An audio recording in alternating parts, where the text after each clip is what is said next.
Assalamualaikum warahmatullahi wabarakatuh. Sahabat Murangkalih TV, ini adalah kisah Islamnya Sayyidina Abu Dzar Al-Ghifari radhiyallahu anhu. Beliau adalah seorang sahabat yang terkenal. Dahulu, ia terkenal dengan kejuhudan dan keilmuannya. Bahkan Sayyidina Ali radhiyallahu anhu pernah berkata, Abu Dzar memiliki ilmu yang orang lain tak mampu memperolehnya, hanya saja ia masih menyimpannya. Ketika pertama kali ia mendengar kabar tentang kenabian baginda Muhammad sallallahu alaihi wasallam, ia mengirim saudaranya ke Mekah untuk memastikan berita itu. Kepada saudaranya ia berkata, apabila ada orang yang mengaku telah datang wahyu kepadanya dari langit, selidikilah keadaannya dan dengarkanlah baik-baik perkataannya. Saudaranya pun pergi ke Mekah. Setelah menyelidiki keadaan di sana, ia pun kembali dan melapor kepadanya.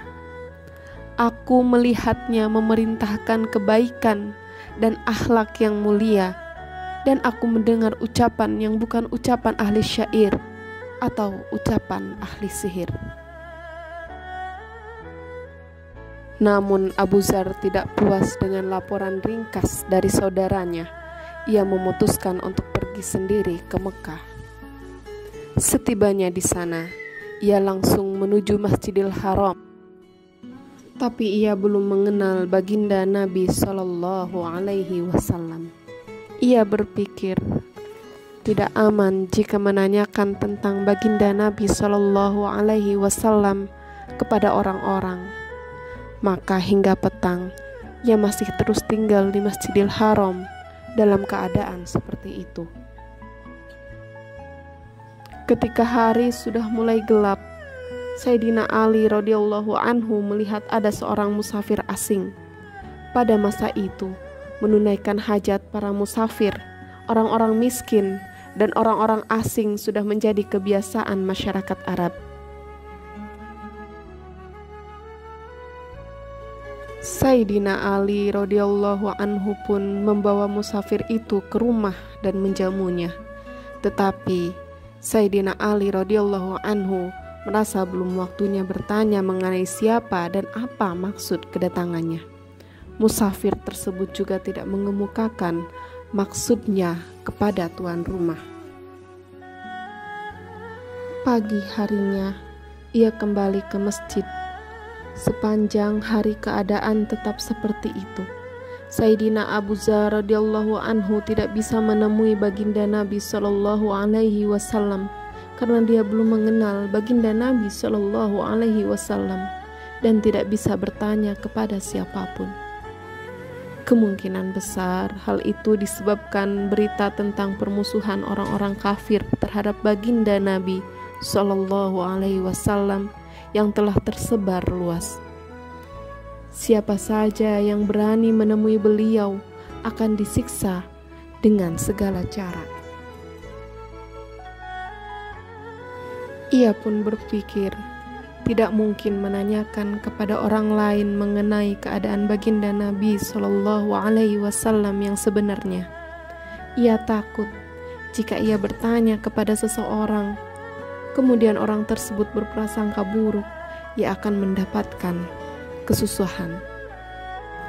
Sore hari kedua, Sayyidina Ali radhiyallahu anhu berpikir, musafir asing ini pasti mempunyai tujuan datang kemari.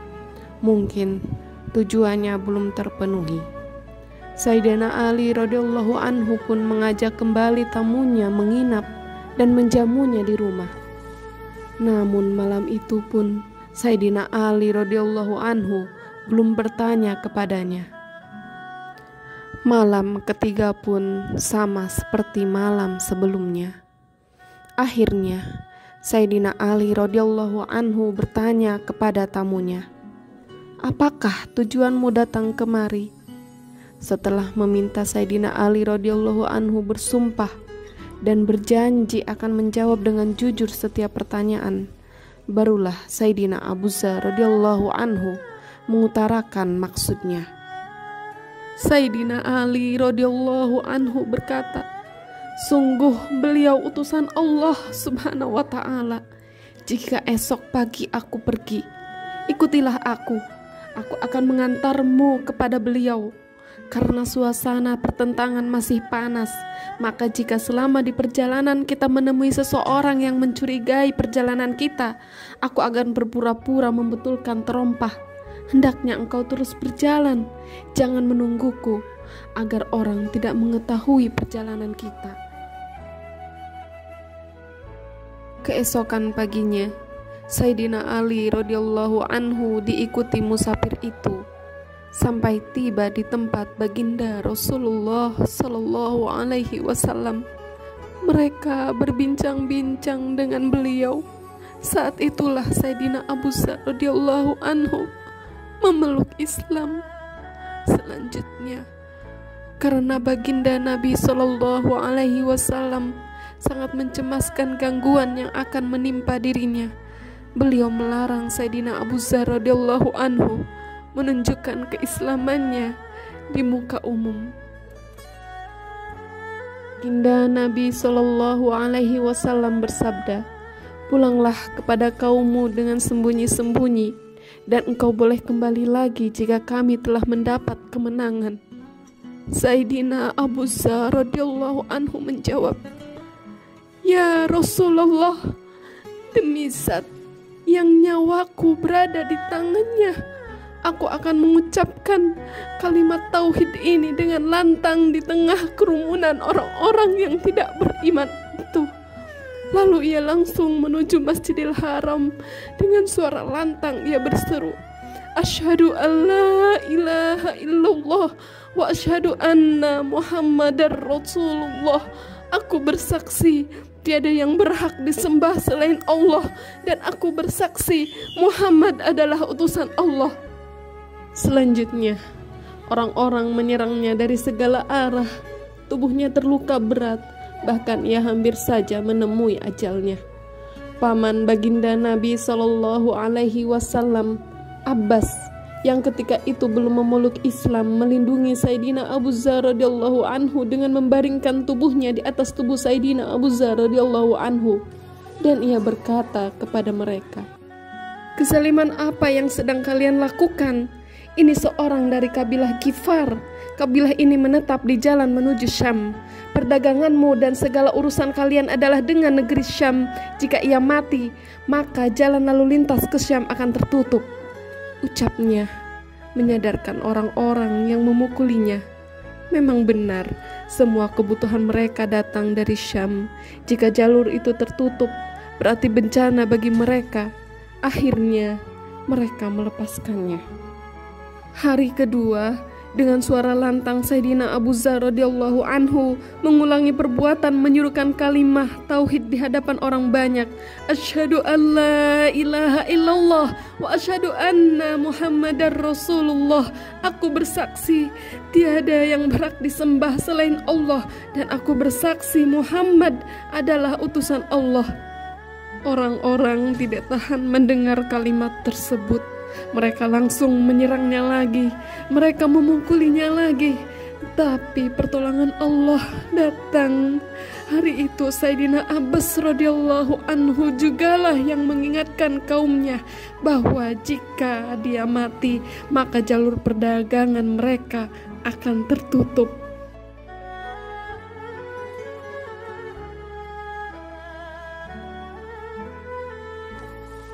Begitulah sahabat, meskipun baginda Rasulullah Sallallahu Alaihi Wasallam telah menyuruh Sayyidina Abu Dzar radhiyallahu anhu untuk menyembunyikan keislamannya, tetapi Sayyidina Abu Dzar radhiyallahu anhu tetap menampakkan keislamannya secara terang-terangan karena semangat dan gelora hatinya.